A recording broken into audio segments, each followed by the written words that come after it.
Hello, everyone. Welcome to Deconstructing Islam, a weekly live stream with your hosts, myself, Rami Rustam, and also Usama El-Binni, who's late right now. He'll be here in a minute. Today, and the format of the last few weeks has been we're going to be replying to posts on the Exmuslim subreddit. Sorry we missed you last week. We had technical issues, couldn't do it. And here we go. Hi, Usama. We're already live, by the way. Hello. Hello. So, by the way, I fixed my technical issue by doing a workaround, and then I realized the workaround is better than the original solution in the first place. Don't you? Isn't that weird that kind of stuff happens? Better in what sense? I mean, it's hard to explain. It would take me like 5 minutes explaining, so we're not gonna. Maybe we'll do that off air or whatever. But okay.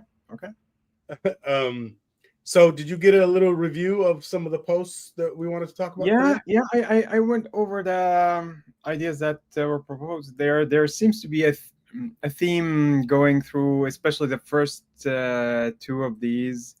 So there's a theme in all of them. Yeah. I picked the post where I think we can help the most. Yeah. Which means like the kind of like lowest hanging fruit, or. Mm-hmm. Yeah, I'm not really helping the people who've been ex-Muslims for 10 years. It's the brand new ex-Muslims and the ones who aren't even ex-Muslims yet. All right, so let's get started with the first one. Let's first say that, hey, this is new, by the way. Look at this. Like, subscribe. That's pretty cool. And here's a new thing, too. StreamYard now has switched the, that 60-second intro video we have. Yeah. Now you have to pay to even have that ability. So now we have something much simpler, and that's what we're going to go with, the free way. Well, and it's 15 seconds, so that's good. We don't have to wait 60 seconds waiting. Okay, so with the Arab Atheist magazine, we started with issue.com, which is a place where you can put magazines. First, it was free. Everything was free. And then gradually they started taking away features. Yeah. So right now we don't even... I don't think they should do that route. But anyway, that's a different story. So let's get started here. I'm still not over the whole Muslim thing. Hold on 1 second. 248. Let me write this down. I'm still not over the whole Muslim identity thing. And by the way, anytime people talk about identity, I want to understand what the hell they mean by identity, first of all. So while I'm reading this, I'm trying to figure out what they mean by identity. So I grew up Muslim, exiting the faith around last May or June. So it's been over a year since I've been an ex-Muslim. However, I still can't detach myself from my Muslim identity. Every time Muslims are generalized and attacked, I don't know why that stings me, even though I'm not Muslim. Let me see if there's much more relevant. I mean, there's a little bit more. My catastrophizing begins, and I start fighting a losing battle that against a closed-minded person that not everyone is like this. It honestly sucks. I hate this catastrophizing and this personal attacking. I generally don't know what to do. This is a semi-rant, semi-cry for help. How do I get over this? No one replied. And this was 4 days ago. Mm-hmm. That's one of the ways I choose to reply. If I see a whole bunch of good replies, then I'm not really going to add much value. Yeah, it makes sense. And if I see a lot of shitty replies, then I definitely want to be saying things. What do you have? What kind of conception do you have for this right now? Well, the first thing that probably jumps to mind is that this person is human. That's great. You actually are empathizing with others, regardless of whether you agree with them on an ideological or religious level. You empathize with them. You still have the family ties, the sense of belonging to all the history that you've had growing up. You're not going to just switch something off just because of the fact that you have become an ex-Muslim. That's not going to happen. It's you're not going to switch what? you're not going to be switching off all that former history that you had, all what the person is referring to as the identity, probably, um, uh, just because of the fact that you decided to become an ex-Muslim or have gone through the process of becoming an ex-Muslim. So imagine that you're just leaving the religion. Does that imply that you're cutting off ties with your family?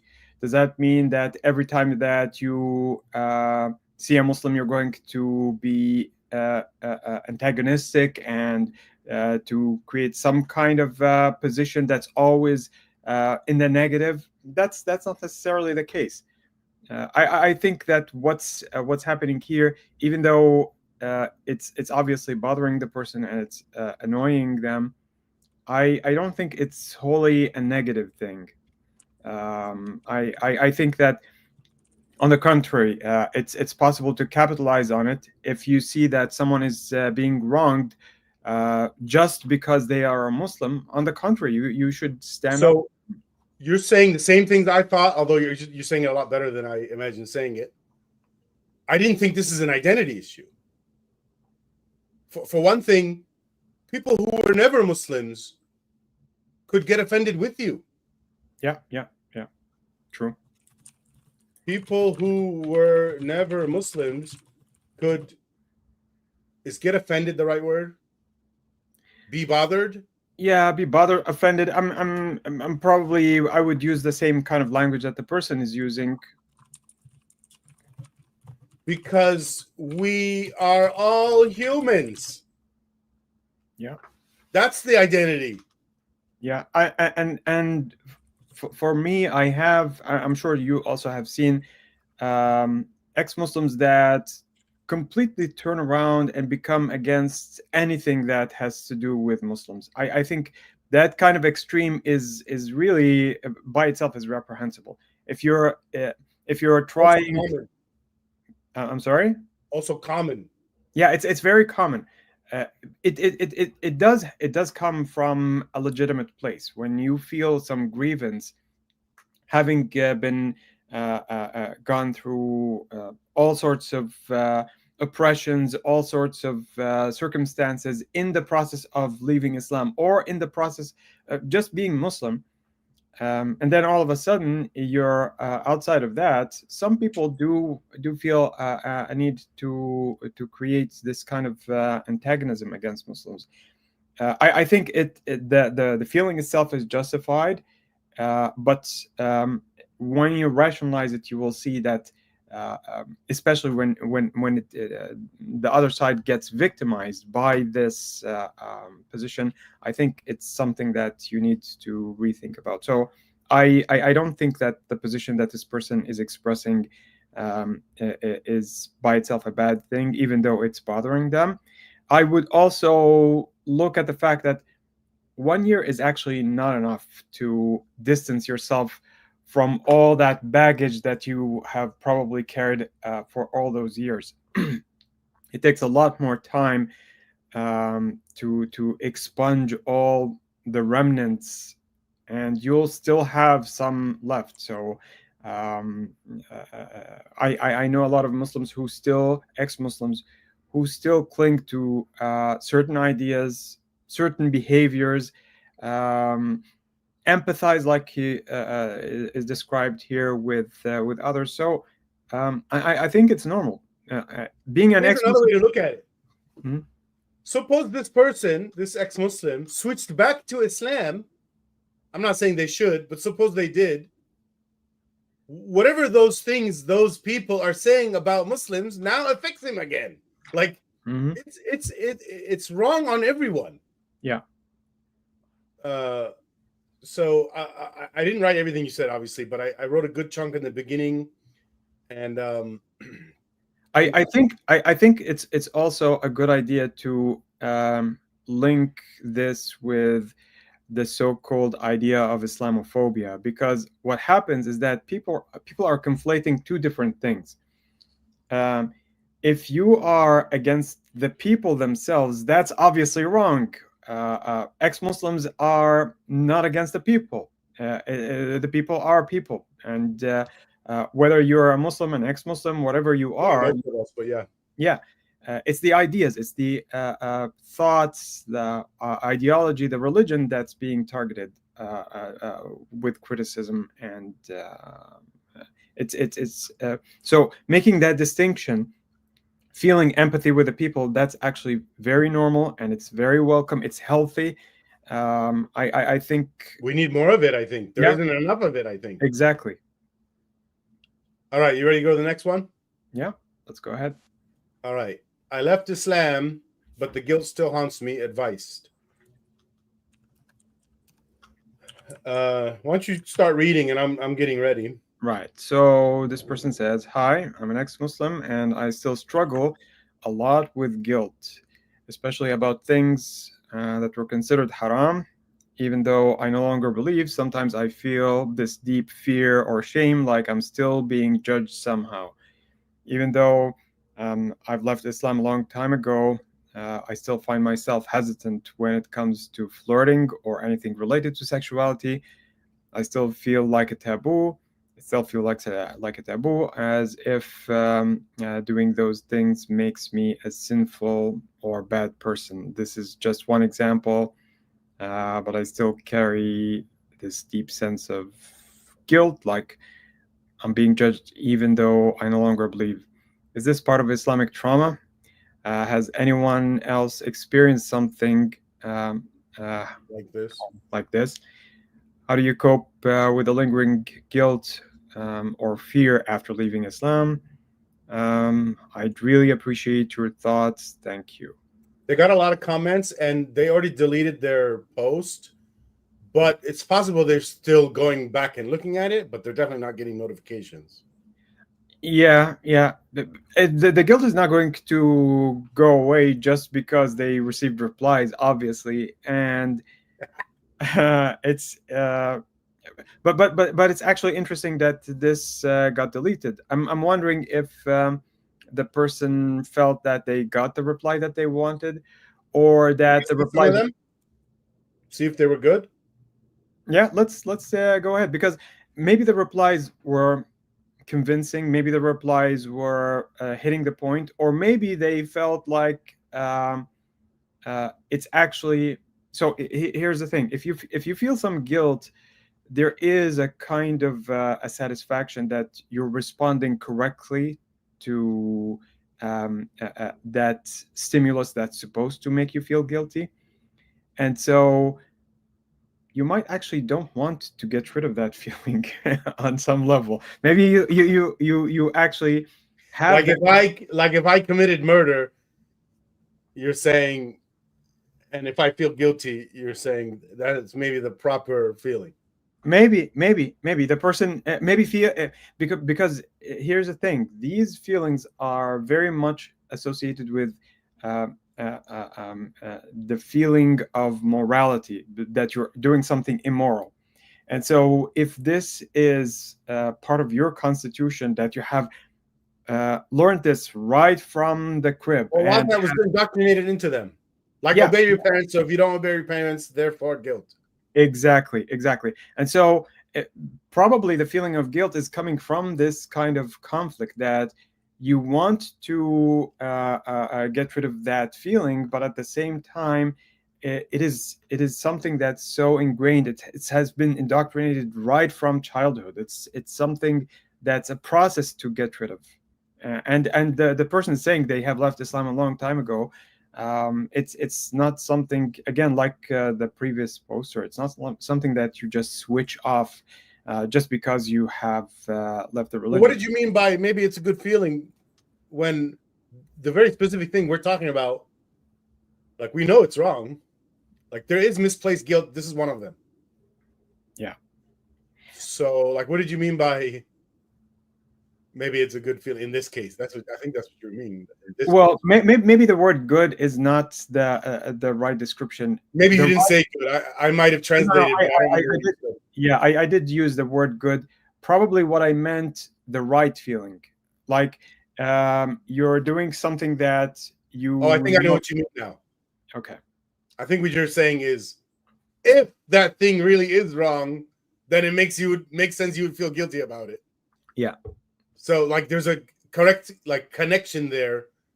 Moral wrong, therefore guilt. Yes. But what we're saying in this case is this thing isn't morally wrong. Yeah, you're trying to unlearn the patterns that have been taught to you, and it's like you have someone say 1 + 1 = 3. You have been learning that all your life, and then all of a sudden someone is saying 1 + 1 = 2. Reactively, when you're trying to just react in a kind of a reflexive way to 1 + 1, you're going to immediately think it's 3. But at the same time, now you have another perspective that's telling you it's 2, and you're trying to settle into that new mindset. But at the same time, you have that other one still lingering there. So it's obvious that there's going to be a kind of a conflict, a tension between what's happening inside you, one tugging than the other. So my standard reply for things like this is, and you just said it, so I started typing it. You've got to unlearn what you've been indoctrinated with. You got to retrain your mind. You got to change your unwanted triggers with triggers you do want. And it makes sense that this is going to take a long time. You were indoctrinated for over a decade, and maybe it would take half that time to de-indoctrinate yourself. And by the way, this number, half, I heard it from a therapist. It was in the context of why can't I type? Half the time to de-indoctrinate. Is that not a word? Okay. Yeah, probably it's not a word. I made a word. All right. In the context of therapy and a 20-year marriage where one of them is very abusive to the other, and then the marriage is over, and now that person who's the victim is in therapy, and the therapist says, and the victim's like, how long is this going to take? And the therapist says, well, you were kind of screwed up for 20 years. You need maybe half that to fix it. Yeah. Yeah, it's unfortunate, but the fact here is that this is a process. I might say something about the example that's being described here. So the person specifically mentioned flirting. Now, flirting, unlike a full relationship, whether it's sexual, romantic, whatever it is, a full relationship that goes beyond that kind of fleeting encounter that doesn't really count much, requires a lot more investment, emotional and mental. Years of building the skill to even know how to do it. Right. And so without looking like a creep. Yeah. So the flirting itself, because of its kind of fleeting nature, might actually be able to trigger much more easily that feeling of guilt compared to a relationship where you're investing and deliberately trying to build something. I'm not saying, let's talk about the flirting. Is there anything wrong with flirting? No, I don't think there's anything wrong with flirting. Now, flirting with someone who's married to someone else, maybe that's really bad. Yeah, flirting on its own is not an issue. That's not the problem. I'm saying that flirting, because of its impermanent nature, might be easier to make that kind of trigger happen quicker. Again? I'm sorry. Would make things easier? The fact that it's going to happen more reflexively compared to the building of a relationship, which is going to take more time, and you're going to be more immersed in the relationship with the other person. I'm definitely not saying that you shouldn't flirt. I'm just saying that once you settle down into that new life, which it's easier to not feel guilt in the long-term scenario. Yeah. So, but I think what you're saying also is in both cases, there's no reason to have any guilt. Yeah, and with time, these other things like flirting, or maybe something also that could be considered an issue, eating pork, drinking alcohol, or whatever it is, they don't become as inducive of guilt as they would be at the beginning. By the way, for me, personal thing, I don't like flirting in both directions. I don't like being flirted with, and I don't like flirting. And I wonder if it's like, you know how people say, oh, you're jaded from previous fucked up relationships. Maybe that's the case. But I don't like it in general from the experiences that I've had. I don't know. And you know, people like people for different reasons. Like, you know, you hear these different sexual types that they give names for, and one of them is you're sexually attracted to somebody mainly because of their intelligence. Mm-hmm. Okay, well, I think that's what I am, and I don't know. I don't really want to be flirted with a woman like that. I'd rather just hear her intelligence. You know what I mean? To me, it seems. You know the Greek story, ancient Greek story with the siren. There's a woman's voice that calls you. Yeah. And you're a captain on a boat, and the concept is it's irresistible, so you go are drawn toward it. Mm-hmm. That's what flirting is. Yeah, and it goes against. It can circumvent like your best reasoning. Yeah. I don't think it's on the contrary. I think it's a healthy thing for that to happen. It just. And I want to be clear. I'm not against romantic love. You know, those are not the same thing. Yeah. Both are legitimate human activities, natural human activities. That it's just that in terms of a process, some might be a little bit easier than others easing into the situation compared to just having that kind of initiative that could be usually blocked by that sense of guilt that people have been.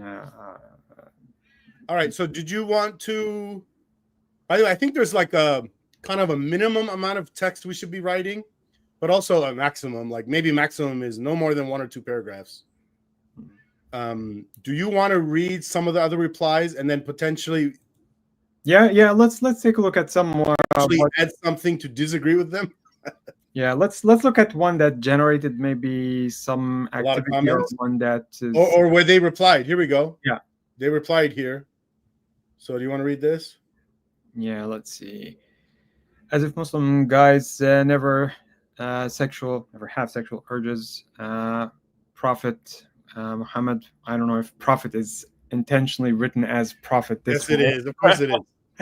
That's why it's in quotes. Literally saw Zainab, and made some bullshit and took her to his own. When you read about, I wouldn't call that flirting. That was an abuse of power. Yeah, he mentioned sexual urges. Did the OP mention sexual urges? I don't believe so. Not explicitly. It seems like they've changed the topic. Should I do a Control F?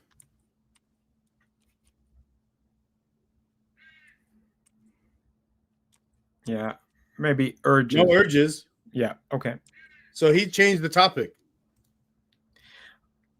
Yeah. So if I actually want to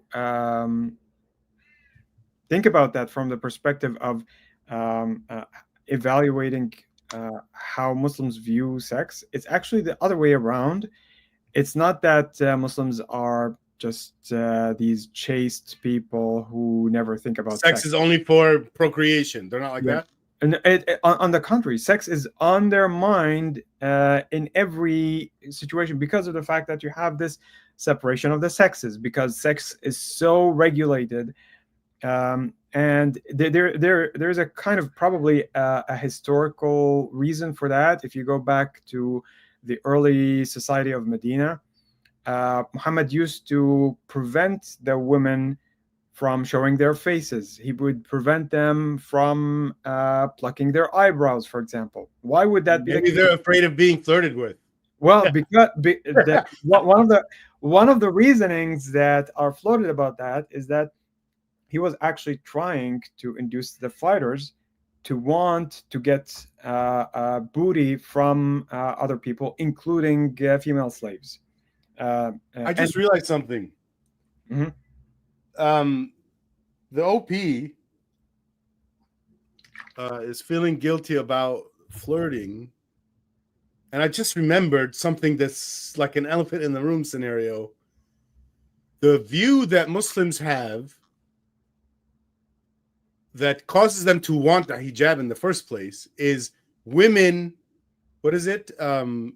Sexually attract men, and it's like an uncontrollable thing for the man.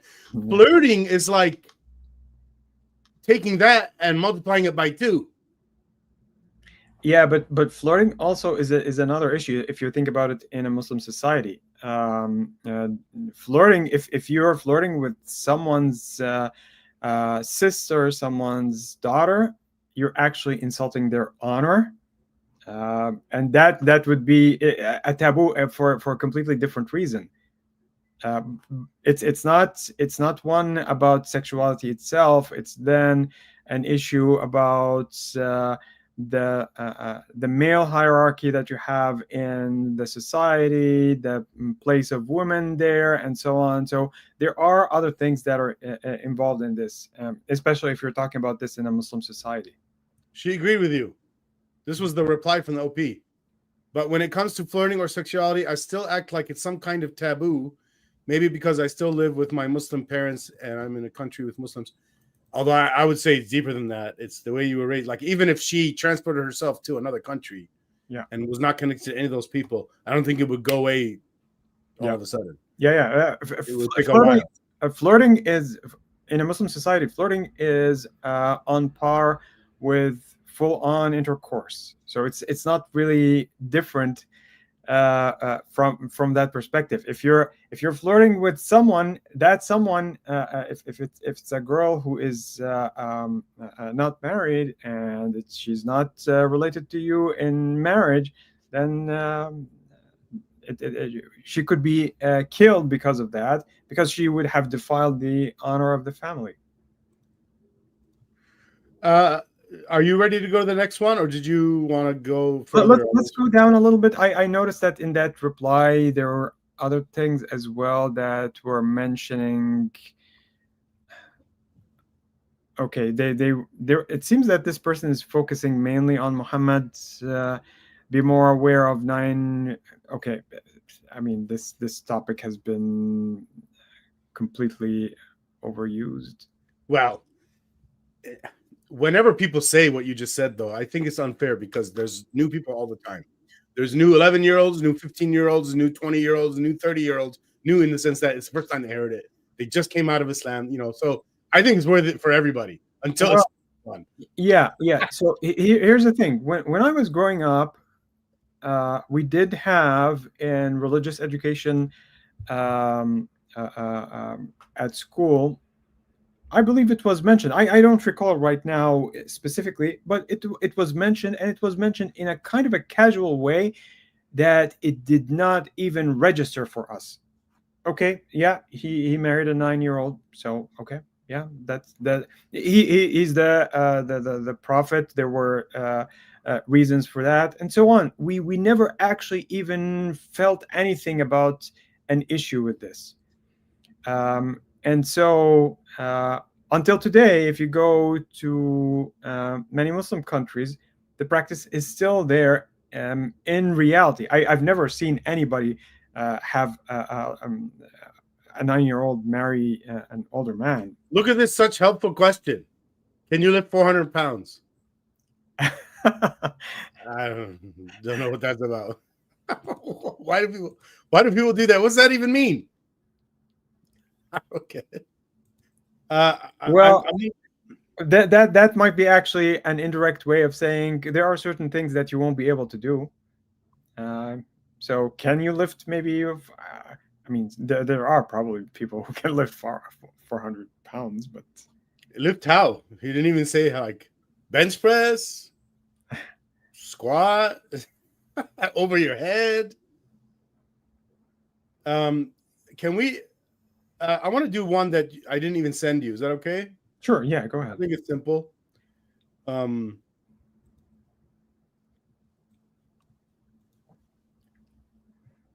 So here it is. We shouldn't push away Muslims from posting here.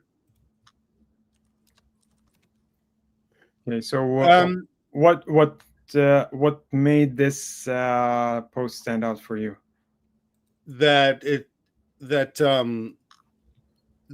So many ex-Muslims are mean to the Muslims. Yeah. In a way they're trying to get them to not post in the group anymore. So much so that a lot of times they explicitly say, "Get out of here! Stop coming here!"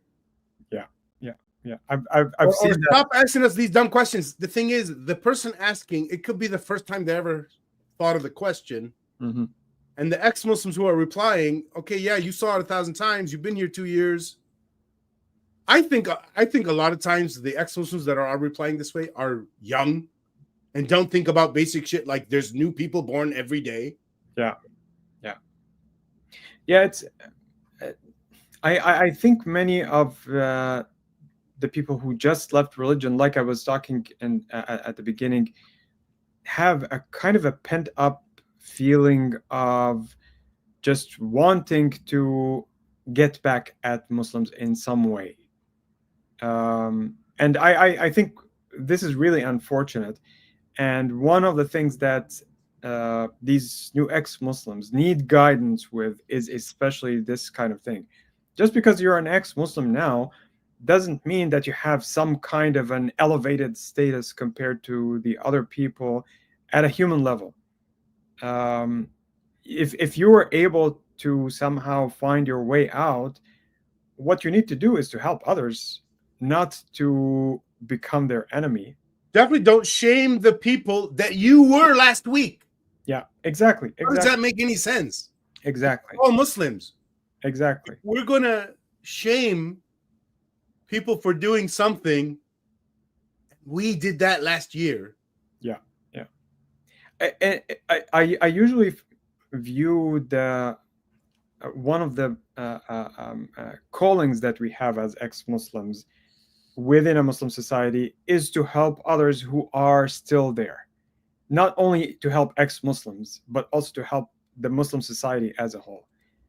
Because if right now, if you look at these societies, the way they are is in large part because of their religion.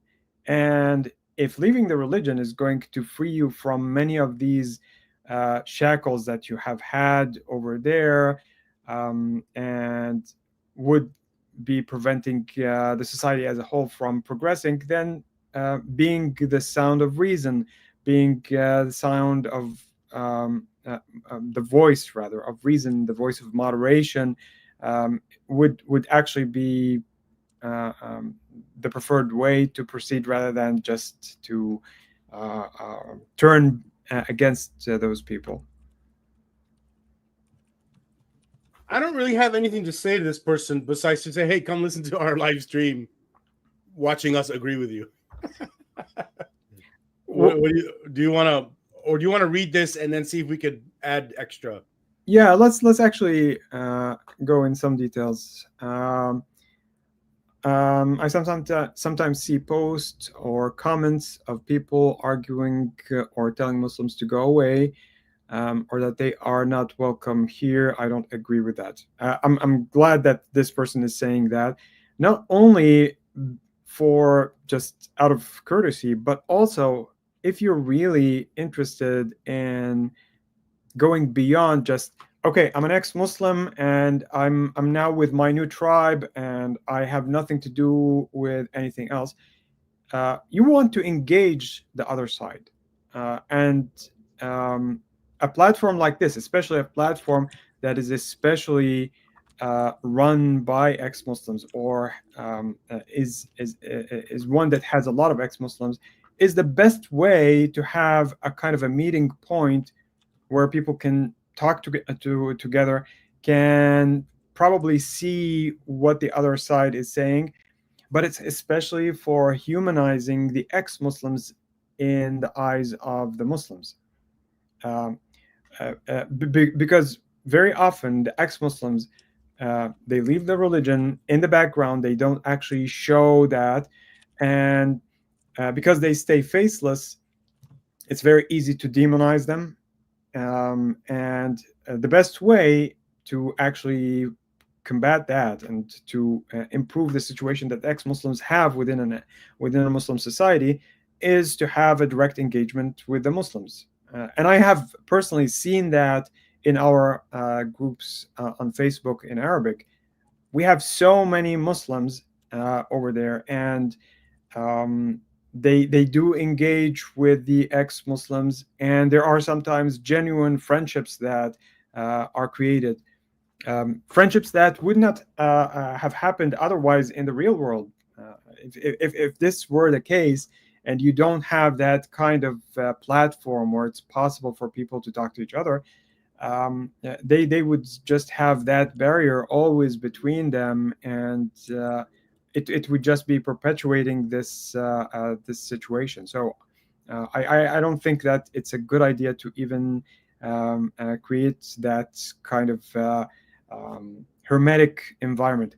It's possible to have another type of group where maybe some ex-Muslims would like to do some activities together or have some exclusive discussions, but excluding the Muslims altogether is not a good idea. Yeah, I could see excluding some people, but you'd be excluding them for doing something bad, and it's bad whether they were Muslims or ex-Muslims or anything else. Yeah, exactly. So in this case, it doesn't have to be a Muslim doing the bad thing in order to be excluded. Anyone who's doing a violation, say, of the standards of the group would be dealt with the same way. All right, I made a list, numbered them. This is good. Yeah. Send it. Mm-hmm. All right. How about we go to, well, the other one that you did look at. Strategies for discussing with Muslims. 3713. What questions do you consider most successful when trying to spread doubt in the Muslim community? I start with these. 1, why did the Prophet have to sleep with 9-year-old Aisha even though he already had 18 wives? Well, this is historically speaking, this is incorrect. Okay. What happened was that after Khadija died, he married an older woman. Was it Sauda? I think Sauda was the next one. And then right after that, he married Aisha. And then... Well, maybe let's get to the point, though. She says, or he, I don't know if it's a she. I don't know why I'm imagining this is a she. They said this exposes him as a pervert. And here's the point. Even if they're factually wrong about part of this, overall, the story is he's a pervert, right? let me put it this way. For me personally, I think there are so many flaws with Muhammad that I don't personally lose sleep over that particular point. Sure. He has done... Okay, so you're getting to the bigger point. You don't think this is a good question because it's not very broad.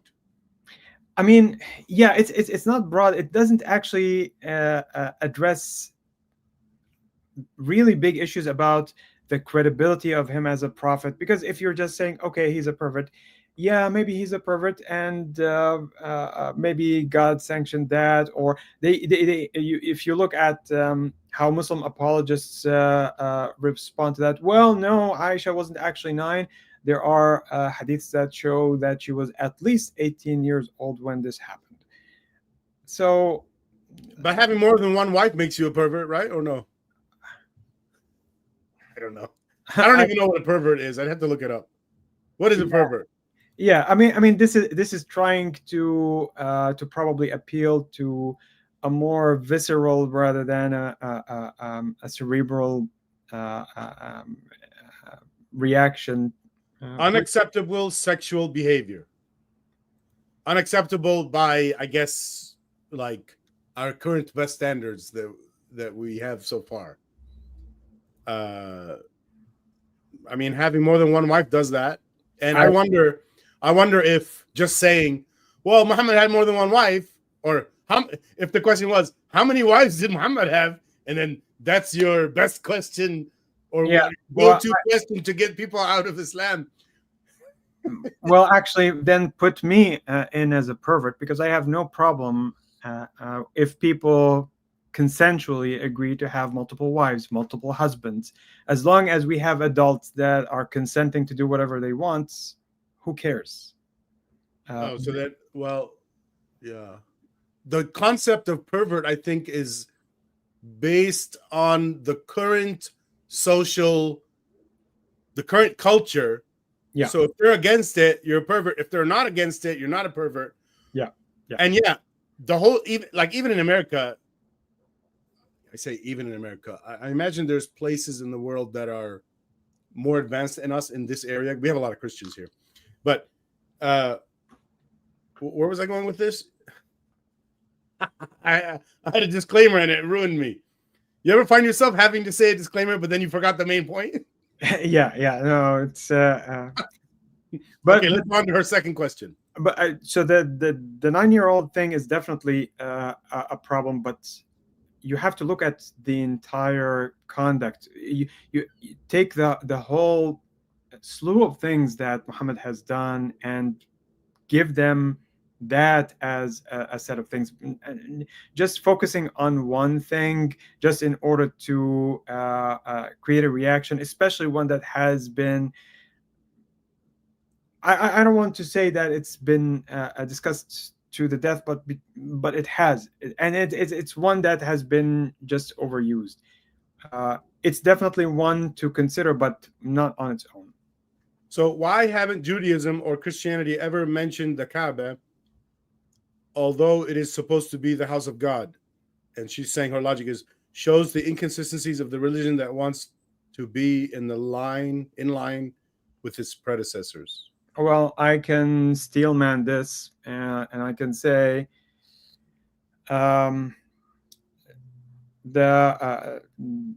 Jewish and the Christian scriptures have been modified. The mention of the Kaaba was intentionally removed. Oh yeah, Islam already says those two books were corrupted. They could have corrupted that bit. Yeah, this is a kind of a card that they pull every time that they see an issue. So I don't think that this necessarily is a problem, because that also gives a kind of a credibility to Jews themselves and Christians in their scriptures, which I don't think is probably. Islam says the previous books were corrupted. Mm-hmm. Yeah. Therefore, those things could have been in there and removed by man. Yeah. So what did we say about number one? That was a lot of stuff about, I don't know how to encapsulate what you said in one sentence. Probably to bring up a group of ideas or things that Muhammad did that are questionable morally. The issue of the wives is very culturally dependent, so that's probably an issue. I would have a problem with the massacre that he did with Bani Qurayza, for example. So you're saying more people, I think what you're saying is more people would be convinced by this if we were talking about like murder rather than choice of two wives. Yeah. It's supposedly, with according to the story, he slaughtered maybe something like 1,000 men, and the women and the children were then taken as slaves. So that seems to be an even much serious offense. We're talking about killing people and taking their property. There are so many different items. Also, let's talk about the rape before the supposedly consensual sex. She's complaining about consensual sex. Yeah. Also, I'd complain about rape before complaining about consensual sex. Well, there's another wife of Muhammad's that doesn't usually get mentioned in that context. Another Jewish tribe where um, Muhammad found a woman, and he found her attractive, so he took her, and he married her right after he killed her family, her husband, her father, I think, was also killed. And all of a sudden she embraced Islam and she loved Muhammad. How is that even possible? He just murdered her family and took her for a wife. That's even much worse than the one before. But yeah, I would take his character as a whole, and view it not just in one sentence. Because here's the thing: when you're trying to engage Muslims in an argument, you have to actually try to keep their attention in order for you to be able to argue. If you just throw in something that's going to instigate a visceral reaction, all you're going to be doing is people become more tightly connected, or they would hang more tightly with their strongly held beliefs, and it's not going to be generating the effect that you want. You're just going to cause them to close up instead of wanting to listen, wanting to discuss things with you. So I would definitely not start with something. So we think your question works to cause a visceral reaction, which doesn't work well for encouraging rational thought. Yeah. Try to engage them in a way that would have the people listen, and have a back and forth with them. Just throwing something that, I'm going to throw this big bomb. I was going to say the word bomb. They're throwing bombs. Yeah, it's usually not very effective. It's just all right. Let's go to his third question. Why hasn't the Quran told Muslims who should be the next Khalif and avoided the bloodshed afterwards? Well, maybe that's part of the test. Probably. Did you do that? Probably the person means, why did Muhammad, not the Quran? Because the Quran is so okay. It's not a very good resource for thinking about that. But in fact, if you want guidance from the Quran about this, there is a verse that says, Muhammad is not the father of any of your men. And this was interpreted in a way that he's not creating a dynasty. Let me try to quote what you said. It says, quote, Muhammad is not the father of any of your men. Okay, translate that to me. What does it mean? So if you look at what Muhammad was trying to do, he was creating a prophetic line that comes from Abraham, the same way that the line of Jacob came from Abraham. And the line of Jacob had several people from that dynasty that were prophets. Muhammad did not have any male heirs, and so he did not have someone to inherit the prophet. Which means he's saying it would be his son, but there isn't one. Yeah, so that gives you a sense of what kind of caliph line you would have. And Muhammad himself, there is an issue here. It was Muhammad himself who was really talking about what should happen, what should not happen. And reportedly on his deathbed, he was asking to write a will. And he said, bring me a quill and a parchment so that I can write something where you would not go astray after me. And they refused. Omar in particular. To me, something's wrong here. Because the fact that Muhammad didn't have a son, and this sentence is there, it doesn't resolve the issue. And so it doesn't say what to do if Muhammad doesn't have a son. Right. It doesn't resolve the issue, but the person is saying that this has not been addressed in the Quran. It partially was. That's what I'm saying. Quran does partially say something about that. Yeah. Yeah, that's But there's the second issue, which is, I think I said it already and I forgot it. The second issue was, it's all a test. yeah, Didn't yeah, that work? yeah. That's so. Historically, Muhammad had an adopted son, Zayd, and it seems at one point he was actually a little bit ambitious about claiming to be the successor, and abolishing adoption was seen as in part as removing the legitimacy of Zayd from being able to succeed Muhammad. That's one aspect. Another one is that supposedly he also had a son, the only son that he had, from a Coptic, from an Egyptian slave.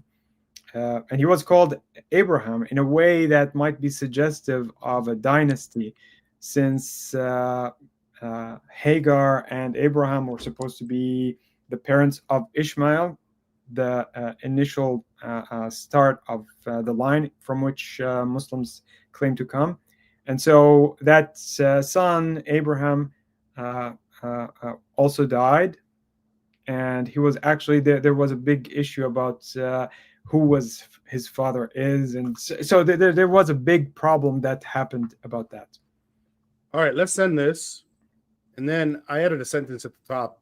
This is my second reply. I want to look at my first reply. I'd like you to judge it and help me improve it. Actually, I want to look at that. Okay, here. I prefer some deeper level questions like these. Why do you believe in Islam? Yeah, I think that's basically in place of the first one, that just throws the line that might just cause people to turn away. Well, here's why it needs to happen. First of all, Muslims are not identical copies of each other. They don't have one set of reasoning for why they're Muslims. There's people born at 4 years. They're 4 years old, and their reason for being Muslim or why Islam is true is God, or my daddy told me. Yeah. You know, like, and then when you ask Muslims, they throw out all sorts of different answers. Of course, there's categories a little bit, and some are mixed. You know, they'll have 5 different reasons for why they believe in Islam. So you got to ask them what those reasons are, and then attack those things. Well, I'm going to claim that the great majority, more than 99% of the people, are going to be in the camp of my daddy told me. But they won't say that. Yeah, they're not going to say that. What they do is repeat some reasoning they heard from their daddy, exactly. But that is still better than my daddy told me. Because my daddy told me, included in that is, I don't even remember what my daddy told me.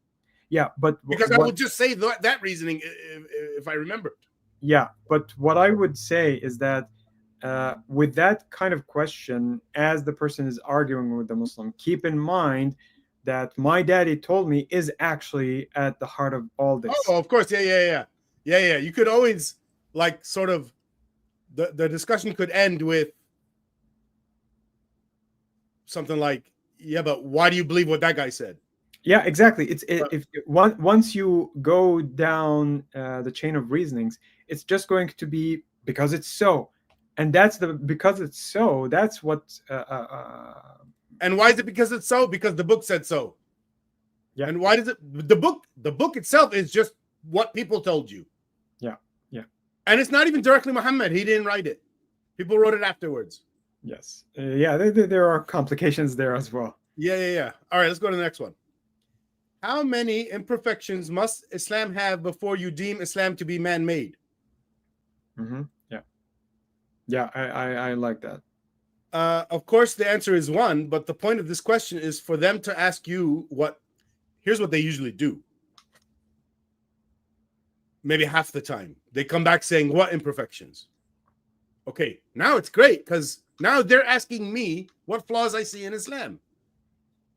And it's not me out of the blue telling them flaws than when they didn't ask for it. They have now asked for it. Yeah. And that's when it works. The discussion doesn't work well when you're telling people things they didn't even ask for. Yeah, apologists have in Arabic. There's a whole industry of something called dar shubuhat, which is they don't consider these as flaws, but rather misconceptions, if you will. On our side, yes. Yeah, We're and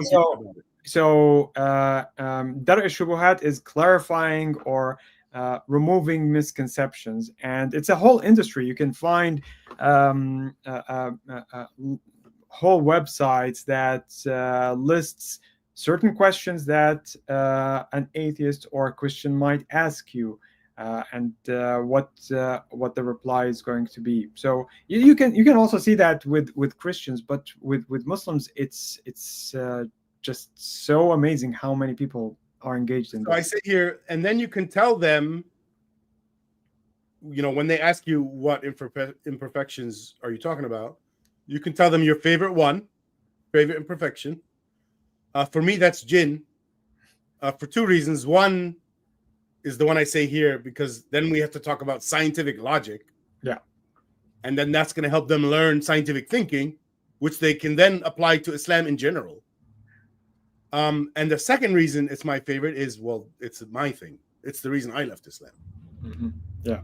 So yeah, I really like this one. Yeah, I think that point probably should be emphasized, because if you're talking about an ex-Muslim and they're engaged in a discussion with someone who is basically attacking their choice, why did you leave Islam? Yeah, and they mean your first choice. They want to know why you left initially, not the additional reasoning that you got afterwards. Right. And so that final thing that actually pushed you over the edge, or that solidified your position, that's probably going to be the centerpiece of what you're going to be presenting. And generally, that's what they're asking about, I think. Not necessarily. They might say that's why you left. Yeah. That little thing? Yeah. They look at me like I'm crazy. They say it. You're crazy for leaving Islam because of jinn, because I don't say it that way. I say I left Islam when I realized that the other Muslims, or a lot of them, literally believe in jinn as opposed to seeing as symbolism. And a Muslim replied to me, "That's a crazy reason to leave Islam, because it says it's real in the religion." Oh, and what is it? I think what he was saying was, I'm crazy for even having the conception of seeing lots of Islamic things as symbolic. So he's calling me crazy for when I was a Muslim. I don't know. And then here's a question I use after a Muslim argues for Islam by citing some miracles. So this is like a different way. This is just a Muslim who starts the conversation by miracle, miracle, miracle. So I say, suppose those things, miracles, are true, factual. Does that mean that we should ignore all the imperfections we see in Islam? And I say here, notice how I'm redirecting the discussion to the most important thing. And now I did get a reply on this recently, which was, well, no, it doesn't mean you should, what is it? No, it doesn't mean you should ignore the imperfections, but it does mean you should consider that maybe Islam is true. For me, the idea of miracles does not hold any weight at all. I figured out a miracle you would go by. I'm going to convince you right now. You ready? Go ahead. Here's the only real fucking miracle. If a religion had zero imperfections. That's the only miracle. Well, even then, that's not going to be the thing that would convince someone who had an issue with the religion in the first place. Because what does it mean to have no imperfection at all? Does that mean that, say, for example, religion coincides exactly with objective morality? Well, no. It means if there was a God, what would God believe? And that's what it would be. Now, here's the thing. When I say there's an imperfection, I'm saying there's no way God could have done that, because he's omniscient. Yeah, what I'm saying is that if you go along with classifying things as imperfections, you would actually eliminate the whole thing. There would be no need for religion in the first place, and a need for a god to utter something to humans, whatever it is. So I think the only way my conception would be problematic is if someone like had so little knowledge and they can't refute anything. So it must be somebody from 2,000 years ago. No. We have to go, let's say 1,300 years ago. They don't know how to refute anything. Like they don't have the internet. They don't have books. Let's say they're illiterate also. How would you refute anything? I mean, I think they would still figure out lots of things. Well, like their gut is telling them something's off here. Yeah, but we have to be careful. People didn't follow religions because of that. Back then, it wasn't that you go and convince someone with the existence of God and so on. What was it? It was more, first of all, an issue of belonging. Let me give an example. For many of the tribes that entered into Islam, but also other religions, they enter into the religion because the head of the tribe has made an alliance, for example, with another tribe, and in order to get the benefits from that alliance, they need to have that belonging to just one idea, one tribe, one super tribe, and everybody in the tribe becomes part of that religion. And with time, you end up with the rituals and things taking hold there. So many of the people didn't even understand or know many of the tenets of the religion. So, for example, they knew plenty because apostasy wars had the Radde, right when Muhammad died. Yeah, but very, very few of them actually knew the full tenets of the faith in a way that is defensible. They knew that they had to pay something. They knew. I totally agree with that. But along the logic of what I've been saying is you only need to know one thing wrong with it. Like if there's a book with 15 chapters and I only read one of the chapters, that doesn't mean, oh, well, I have to refute every claim in all the 15 chapters in order to know this book is wrong or that this book is not perfect. Okay. I can look at just one page, one sentence even. Yeah, but what I'm saying is that they wouldn't even know the entire book to begin with at that time. That what you're saying is suitable for someone at this time during this later. Yeah. Even at that time, there wasn't even a written Quran yet. Yeah. And even if there was, how many people can actually take the Quran and read it? People who were literate. What was the literacy rate back then? Much higher than you think, actually. But half? Well, I wouldn't say so. But if you look at the huge amount of inscriptions, the rock inscriptions right now in the Arabian Peninsula and the surrounding regions, you would find it's a huge amount. And the people who were making these inscriptions were very often just shepherds moving in the region, writing down casual things about some everyday life. So they did have some knowledge of reading and writing. It's not extensive, but it was prevalent enough to say that it wasn't something that's as rare as people think. Yeah, well, I want to add to what you're saying. People have this, and I'm going to say young people, have this conception that the people in the past were very dumb or didn't have enough knowledge or didn't have that's why they actually get surprised by things like, oh, Muhammad knew X. There's no way anyone could have known it back then, therefore God. But they're not even thinking about the fact that, dude, they knew a lot back then. And we're very much underselling, or what's the word? Under what? Underestimating the amount of knowledge that people in the past had. They think, that, oh, well, they didn't have internet and computers. They must have been dumb. If anything, in a lot of ways, they were smarter than us because they didn't have those tools. Actually, you're mainly focusing on young people, I wouldn't say so. A typical Muslim, because of the fact that the general narrative that they get about Islam and what happened before it, what happened before it is usually called the Jahiliyyah, the age of ignorance. So this means, notice here that the age of ignorance has all the stuff that the Greek have done. All the stuff, 3,000 years worth of human history that they're calling the age of ignorance. yeah, the Egyptians. There are so many things The that, pyramids. yeah, so many different things, advances that are well beyond what you would expect from the age at the age of Muhammad in the desert. That it surprises them that, for example, that the Greeks were able to figure out that the Earth is a sphere, and they were able to calculate its radius. They did that. Yeah, they did that. How'd they do that? Well, if you're interested, okay, PhD in physics is going to help us here, right?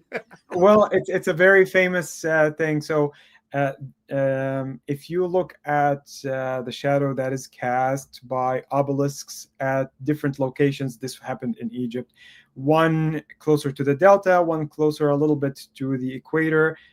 You compare the shadows, you extrapolate the lines that represent the angle, and you see where it meets. You have a triangle, and from the triangle, you mean triangulation?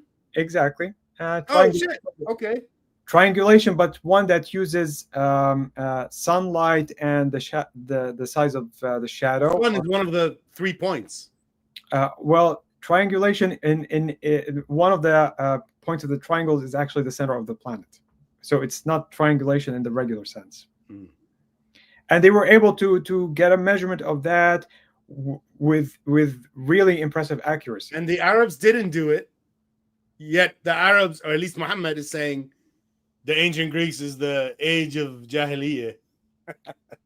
Yeah, anything that preceded Islam is supposed to be that. But although, again, the term Jahiliyyah is also a little bit problematic, because we're actually interpreting it in terms of our modern conception of the and word. All knowledge. And I guess Islam was only talking about the important God knowledge. Not quite. I'm actually talking a little bit more linguistically here, because the term Jahiliyyah, the way that it was used, was more considered related to brutishness and not savage. Yeah, being savage in uncivilized. Yeah, exactly, and not ignorance. Allah. Yeah. Democracy. Ancient Greece was doing democracy. Well, they didn't hear about democracy in the Arabian Peninsula, so why didn't they hear about it? It was, at the time, it was already 1,000 years old. Yeah. They did receive a lot of knowledge, though, from the Greeks indirectly. So when we talked before, when we were discussing miracles in the Quran, they had some misconceptions that they got from the Greeks about the development of the embryo, for example. Wrong phases and wrong stages, rather, and it was thought to be correct knowledge. So it was going around. The problem with the knowledge that they had at the time is that you didn't go to a university or a library and look at an organized book. You had bits and pieces here and there floating around, and unless you actually have an access to a bunch of scrolls or a set of books, you wouldn't be able to form a well-rounded education about how things are, what people knew and what people didn't knew. So are we done on this? Yeah. What do you think? Mm-hmm. Yeah. Do you want to do another one or start closing things? Maybe if there's a short one. Let's see what I can find. I have some others saved, which I thought were good for this. Did I click saved? Is ChatGPT a Muslim?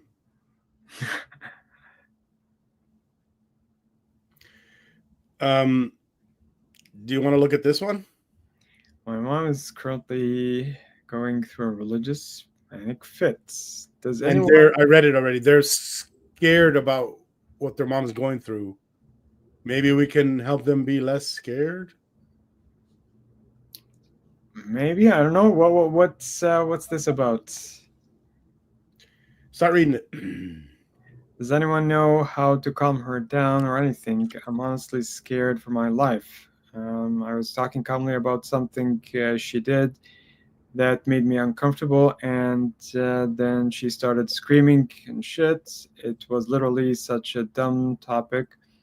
I'm too much of a shock. Too much of a shock to type out right now. But yeah, she went manic and called me a bitch and said whatever. Sorry, I switched. Okay, that apparently I send nudes. Oh my god. Okay. She was reaching because I barely leave the house. My dad was defending me. I don't know. That's a little bit hard to address. Did you have something in mind? Just something basic like this is kind of something that reminds me of like maybe the worst point of my life, when it was right after, separation from my wife, a lot of turmoil in my family with my kids, and the wife or ex-wife at the time was being really horrible to me, and I couldn't like block her phone because we are co-parenting. So I got to sit there and get these messages, and it's making noises. And like, I have to look at it because it might be something important to my kids, but 9 out of 10 times it's some shit, just her being mean to me. And I remember thinking, I was really upset at this time because I would get very angry too about what she's saying. And then that would sometimes cross over into, well, I'm angry at this moment, right? Now, let's say my kid is trying to talk to me. That doesn't go very well. Yeah. And then I remember thinking, in about 10 years, it won't be like this anymore. It was about 3 years and everything was great again. So even 10 years was overestimating, I think, and I think what a lot of people do is when they're in a moment like this, they don't think about the future and they kind of just assume, maybe without even much conscious thinking, it's more subconscious, that it's going to be like, oh my God, is this going to be like this forever? Like, and they don't even answer it. It's just, is it going to be forever? Kind of like, what if I'm wrong about Islam? Kind of thing. Yeah. The person here is obviously not going to change her mom's mind in very easily. Whatever the thing that instigated this, it's probably going to be hard to change her mind, but at the same time, this is probably something that happened in the spur of the moment, that once the person calms down, that's not going to be the same kind of behavior that they're going to be exhibiting. Also, they can improve kind of quickly. Yeah. Like as the parent, if they go through this and then afterwards they reflect a little bit and then notice, oh fuck, I was acting crazy, let me not do that again. Yeah, exactly. They can improve kind of quickly. Yeah. So the person who wrote the post was also acting in the same kind of reflexiveness that the situation was requiring. Somewhere she said that she can't even type. This means that she was actually being affected by that situation at that time. I'm sure that once everything comes down on both sides, it's not going to appear as horrible as it is when this was typed. But at the same time, there is a situation that's ongoing, obviously. So it's not going to just go away because people have calmed down. And I don't know. Also, this thing where the mom told her that you're sending nudes to all your online friends, that it doesn't mean she believes it. Sometimes people say things just to be mean. Possibly. I mean, it's hard to know what's going on in that particular household. But if this is a Muslim parent, then yeah, the idea of if there's kind of a sexual behavior that's outside of the boundary of their control, she's going to freak out because it's something that's related to honor, which conflates with religious aspects of not sinning, and so that freaking out is a very, very common kind of reaction in this type of situation. I don't know what to say, but I think mostly try not to say too much in the post and just have them come listen. Yeah, I guess so. Because we're also groping in one way. We're groping in the dark. We don't have enough information to relate to. But I can definitely see the how this can come about when there's a Muslim parent and they're suspecting, whether rightly or not, that there is something going on.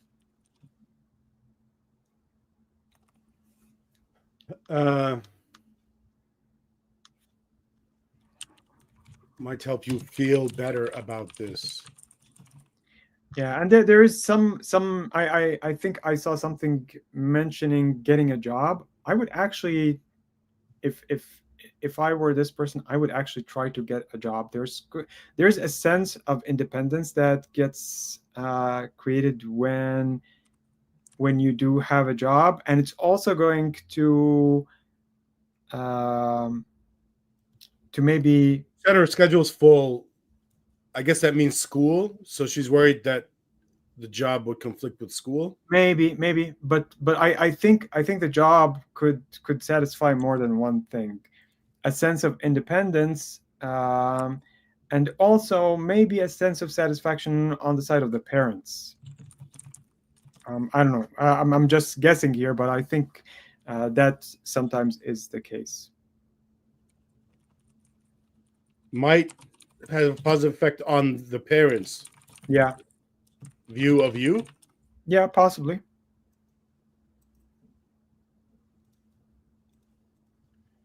All right, I'm sending it.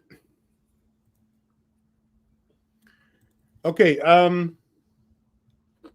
let's go back to this screen. If you guys like this, please like and subscribe. Let me find this little cool. Like and subscribe.